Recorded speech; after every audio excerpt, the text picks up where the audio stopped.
Very good afternoon. एक छोटा सा टॉपिक है, टॉपिक नहीं, ये एक क्वेरी है कुछ स्टूडेंट्स की, इसको लेकर भी। तो UPSC P Y Q GS mains answer writing programme 2025 ज्ञान made IAS is starting P Y Q mains answer writing programme, और 2017 onwards till to 2024 means almost I think 8 years. Okay, this is 8 years. So from 2017 to 2024 8 years के GS 1 2 3 4 चारों GS के paper, और number of जितने I mean with flexibility students जो हैं इनको लिख सकते हैं। तो पहला तो ये था कि ये क्या है, ऑल अबाउट किस तरीके से आप प्रोसीड करते हैं इसमें, कैसे इसको आप जो है वो I mean if a particular student wants to write only few papers, then whether he will be allowed or not. Yes, definitely this program actually has a lot of flexibility. Any student, even he is writing only one paper, then he is allowed. If he is writing a particular section, even then the student is allowed. So बहुत ज़्यादा flexibility, आप एक paper लिखना चाहते हैं, ये एक paper के कुछ पर्टिकुलर सेक्शन, फॉर एग्जांपल आपको सिर्फ मॉडर्न हिस्ट्री के क्वेश्चन लिखने हैं, then you can write modern history question only. If you are writing only GS paper 4, then you are allowed to write GS paper 4 only. So there is a lot of flexibility in this. And there is one more doubt regarding P by Qs. What is the importance of P by Q? Why should we write P by Qs? जो regular answer writing practice हो रही है, जो test series है, उनको क्यों ना लिखे? पी बाई क्यू उसको लिखना जरूरी है क्या? पी बाई क्यू की इंपॉर्टेंस क्या है, क्यों जरूरी है पी बाई क्यू, इसको थोड़ा सा देख लेते हैं. देखिए पी वाई क्यू से होता क्या है, हमने प्रीलिम्स के पी वाई क्यूज के बारे में बताया था, और यहाँ पर अब मेंस के पी वाई क्यूज के बारे में बात कर रहे हैं. होता क्या है, अगर पी वाई क्यूज आप लिख रहे हैं, आंसर पी वाई क्यूज को अगर आप लिखते हैं, then first you will understand the exam pattern and trend. What is the exam pattern and trend, कहाँ से पता लगेगा आपको? अगर आपने कभी पी वाई क्यूज देखा ही नहीं तो आपको पता कैसे चलेगा कि किस तरीके का क्वेश्चन है, किस तरीके का पैटर्न है, क्या क्या ट्रेंड चल रहा है?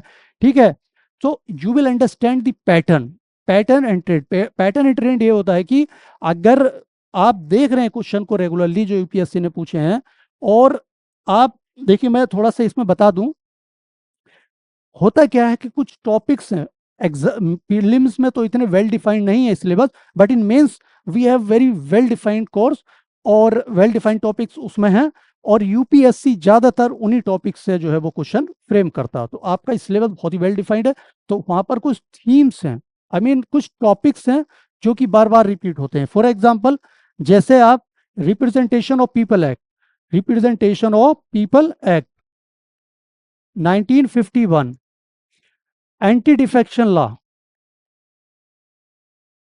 एंटी डिफेक्शन लॉ, अगर आप ये देखें तो ये कहीं ना कहीं कई बार रिपीट हुए हैं, again again, but different different तरीके से क्या होता है, क्वेश्चन को फ्रेम करता है यूपीएससी और इनको रिपीट करता. तो मोर और लेस आपके पास कंटेंट वही होता, बस उसको इस क्वेश्चन के फ्रेम में एडजस्ट करना आपको, जिस तरीके से क्वेश्चन पूछा गया है.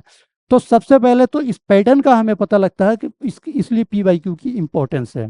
दूसरी, डेप्थ ऑफ प्रिपरेशन. अगर आप रेगुलर आंसर राइटिंग करते हैं पी वाई क्यूज का, तो डेप्थ का पता लगता है आपका कि आपकी लेवल ऑफ प्रिपरेशन जो है वो कितनी है. If you are able to attempt और if you are able to write answer with good content और प्रॉपर स्ट्रक्चर, तो फिर ये आपको आइडिया हो जाएगा कि yes, my level of preparation is now good. तो यहाँ पर डेप्थ ऑफ प्रिपरेशन आपका, क्या आपकी प्रिपरेशन उस पैटर्न से जो एग्जाम में पूछा जा रहा है यूपीएससी अलाइन हो रही है कि नहीं हो रही है? Whether you are able to address a particular question, आप क्या रीड कर रहे हैं, क्या क्वेश्चन पूछा जा रहा है, दोनों का कितना मैचिंग है. ठीक है, तो वो लेवल ऑफ डेप्थ जो है वो आपको यहीं पर पी बाई क्यूज को देखकर पता लगेगा. And the third is answer writing skills. Obviously over the period you will see that your answer writing skill is improved. आप जैसे ही रेगुलर आंसर राइटिंग करते, देखिए फिर से मैं बार बार वही बोल रहा हूँ, आंसर राइटिंग का कोई पैरेलल नहीं है इसमें. जो भी जीएस का पार्ट होता है हमारा, उसमें अगर आप नहीं लिख रहे हैं, सिर्फ और सिर्फ रीड एंड रीड कर रहे हैं, then that will not much be efficient for your paper. तो यहाँ इंपॉर्टेंस हो जाती है कि आप लिख कितना रहे हैं। जैसे लिखते हैं over the period of time your answer writing will automatically improve. And the fourth point is time management, confidence boosting. Again, time management is very important in UPSC exam, whether it is a prelims और mains, but in mains में ज़्यादा हो जाता है क्योंकि 20 questions को आपको attempt करना होता है 3 आवर्स, बहुत ही चैलेंजिंग होता है उस टाइम लिमिट में। तो अगर PYQs आप लिख रहे हैं, एक टाइम लिमिट आपने सेट कर दी। For example, if it is a 10 mark question, आप 10 मार्क के क्वेश्चन के लिए आप 6-7 मिनट से ज़्यादा आप टाइम नहीं दे सकते। Similarly, if it is a 15 mark question, अगर 15 मार्क क्वेश्चन का है, then you can give 9 minutes around.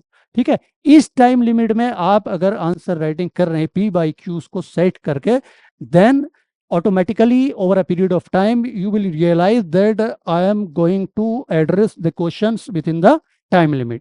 तो टाइम मैनेजमेंट करना आपको बहुत अच्छे से आ जाता है। ये दूसरा है confidence boosting.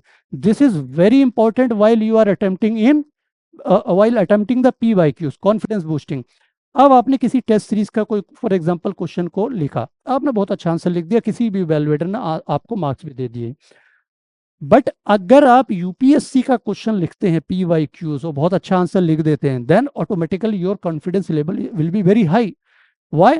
Because you are actually writing that question which is going to be asked in the UPSC, means a similar type of question will be asked। तो आपका जो कॉन्फिडेंस है वो ये बढ़ जाएगा और आपको मीन्स यू विल रियलाइज कि जब मैं ये अटेम्प्ट कर सकता हूँ, मतलब इसी टाइप का क्वेश्चन आना है, तो your confidence level will be very high. Okay, इसलिए PYQs का यहाँ पर इंपॉर्टेंस है। ठीक है, और जो हमने PYQs का हमारा जो ये प्रोग्राम है, प्लान है, बहुत ही फ्लेक्सिबल है, कितने भी नंबर ऑफ क्वेश्चंस लिख सकते हैं। Even you can right only 10 question, even you can right only 20 question, even you can attempt all the papers, even you can attempt any one section of all papers of any one paper. बहुत ही flexible है और ये daily basis पर available है, हमेशा जब भी actually इसको कह सकते हैं ऑन डिमांड, जैसे स्टूडेंट डिमांड करता the this is PYQs programme is available.